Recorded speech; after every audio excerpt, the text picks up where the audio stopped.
भीष्म की प्रतिज्ञा। भीष्म, जिनका मूल नाम देवव्रत था, अपने पिता महाराज शांतनु की चिंता का कारण जानते हुए निषादराज के पास पहुंचते हैं। शांतनु निषादराज की पुत्री सत्यवती से विवाह करना चाहते हैं, लेकिन निषादराज की एक शर्त है।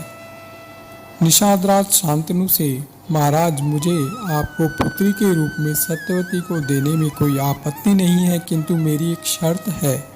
मेरी पुत्री से जो संतान उत्पन्न होगी वही हस्तिनापुत्र के सिंहासन की उत्तराधिकारी बनेगी। शांतनु उदास हो जाते हैं, क्योंकि उन्होंने पहले ही देवव्रत को युवराज घोषित कर दिया है।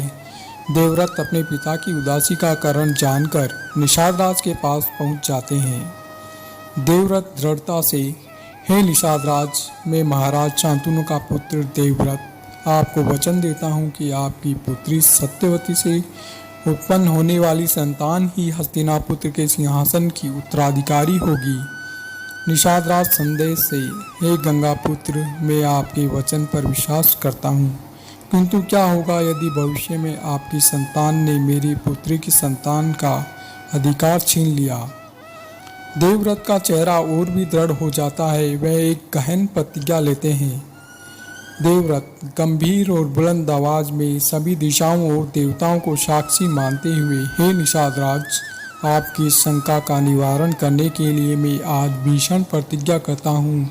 मैं आजीवन ब्रह्मचारी रहूँगा, कभी विवाह नहीं करूँगा और न ही कोई संतान होगी। इस प्रकार हस्तिनापुत्र का सिंहासन सदैव सत्यवती की संतान के लिए सुरक्षित रहेगा। इस प्रतिज्ञा को सुनकर देवता भी भीष्म का जयघोष करते हैं, जिसका अर्थ है भयंकर प्रतिज्ञा वाला। इसी दिन से देवव्रत भीष्म के नाम से जाने जाते हैं। शांतनु और सत्यवती का विवाह संपन्न होता है।